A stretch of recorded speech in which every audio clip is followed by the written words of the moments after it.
क्या भारत ने Donald Trump को चुपचाप जवाब दे दिया है? क्या अमेरिका के 50% टैरिफ का तोड़ अब यूरोप ने मिलकर के भारत के साथ निकाल लिया है? क्या एक ट्रेड डील दुनिया की ग्लोबल सप्लाई चेन का पूरा नक्शा बदल सकती है? आज दिल्ली में एक ऐसा ऐलान हो सकता है जिसे भारत और यूरोपियन यूनियन दोनों मदर्स ऑफ ऑल डील्स कह रहे हैं। यह डील 200 करोड़ लोगों का साझा बाजार बनाएगी, दुनिया की करीब 25% जीडीपी को कवर करेगी और माना यह जा रहा है कि इससे ट्रंप के टैरिफ वॉर को सीधी चुनौती मिलेगी। लेकिन असली सवाल यह है कि यह डील है क्या? आपकी जेब पर इसका क्या असर पड़ेगा? आपको क्या फायदा होगा? क्या भारत सच में अमेरिका पर अपनी निर्भरता को कम कर पाएगा? सबसे पहले समझते हैं कि फ्री ट्रेड एग्रीमेंट यानी एफटीए होता क्या है। जब दो या उससे अधिक देश आपस में यह तय करते हैं कि वे एक दूसरे के सामान सेवाओं पर टैक्स या पाबंदियां नहीं लगाएंगे, दूसरी रुकावटों को खत्म करेंगे, तो उसे एफटीए कहा जाता है। और आसान शब्दों में कहें तो एफटीए व्यापार का टोल फ्री हाईवे होता है। भारत पिछले 4 साल में यूके, ओमान, ऑस्ट्रेलिया, न्यूजीलैंड समेत 7 एफटीए साइन कर चुका है। अब उसी कड़ी में यूरोपियन यूनियन के साथ होने वाली यह डील सबसे बड़ी मानी जा रही है। इस समझौते को मदर ऑफ ऑल डील्स कहे जाने की पहली वजह है इसका स्केल। यूरोपियन यूनियन 27 देशों का समूह है और दुनिया का सबसे बड़ा ट्रेड ब्लॉक माना जाता है, जबकि भारत दुनिया की सबसे बड़ी अर्थव्यवस्थाओं में से एक है। दोनों साथ आते हैं तो करीब करीब 200 करोड़ लोगों का बाजार बनेगा, जो दुनिया के लगभग 25% जीडीपी को कवर करेगा। दूसरी वजह इसकी है इसकी टाइमिंग। इस वक्त दुनिया अमेरिका और चीन के विकल्प तलाश रही है। ट्रेड वॉर, टैरिफ और जियोपॉलिटिक्स ने ग्लोबल बिजनेस को अस्थिर कर दिया है। ऐसे में भारत और ईयू का करीब आना पूरी सप्लाई चेन को नया रूप दे सकता है। और तीसरी बड़ी वजह है कि अभी भारत और ईयू के बीच करीब 12,50,00,000 का व्यापार होता है और एफटीए के बाद दोगुना इसके होने की उम्मीद है।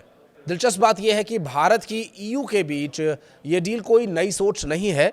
इसकी बातचीत पहली बार 2007 में शुरू हुई थी।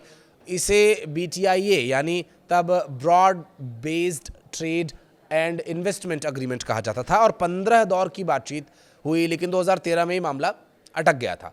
वजह यह थी कि ईयू अपने 95% से ज़्यादा एक्सपोर्ट पर टैरिफ खत्म करना चाहता था, जबकि भारत सिर्फ 90% तक के लिए तैयार था। इसके अलावा खेती, डेयरी, ऑटो और शराब जैसे सेक्टर पर भारत पीछे हटने को तैयार नहीं था।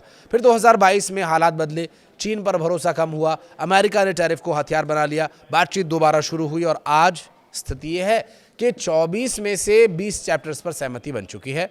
और अब सवाल यह है कि इस डील से भारत को फायदा क्या होने वाला है? सबसे बड़ा फायदा टेक्सटाइल और लेदर सेक्टर को मिलेगा। अभी यूरोप भारत के कपड़ों और चमड़ों पर करीब करीब 10% ड्यूटी लगाता है और एफटीए के बाद ये कम या फिर खत्म हो सकता है, जिससे यूरोप में भारतीय कपड़े और जूते और सस्ते हो जाएंगे, उनकी मांग बढ़ जाएगी। दूसरा बड़ा फायदा फार्मा और केमिकल सेक्टर्स को मिलेगा।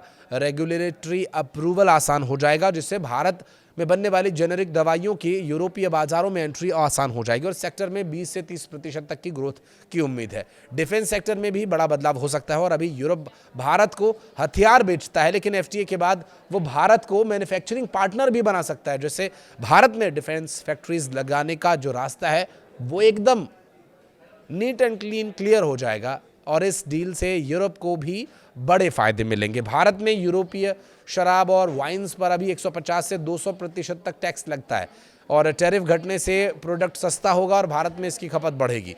और इसी तरह BMW, मर्सिडीज और पोर्शे जैसे प्रीमियम यूरोपीय कारों पर लगने वाला 110% टैरिफ घटकर 40 और आगे चल करके 10% तक भी रह सकता है। इससे भारत में यूरोपीय कार कंपनीज के लिए एक बड़ा बाजार खुलेगा और साथ ही आईटी, इंजीनियर्स और बिजनेस सर्विसेज जैसे यूरोप के हाई वैल्यू सेक्टर्स को भी भारत में ज़्यादा मौके मिलेंगे।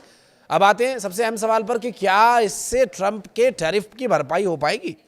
ट्रंप ने भारत के सामानों पर 50% तक का टैरिफ लगा दिया, जिससे भारत के अमेरिका को होने वाले निर्यात में भारी गिरावट आई है। टेक्सटाइल, जेम्स, झींगा, कालीन जैसे सेक्टर सबसे ज्यादा प्रभावित हुए और लाखों नौकरियों पर खतरा मंडराने लगा।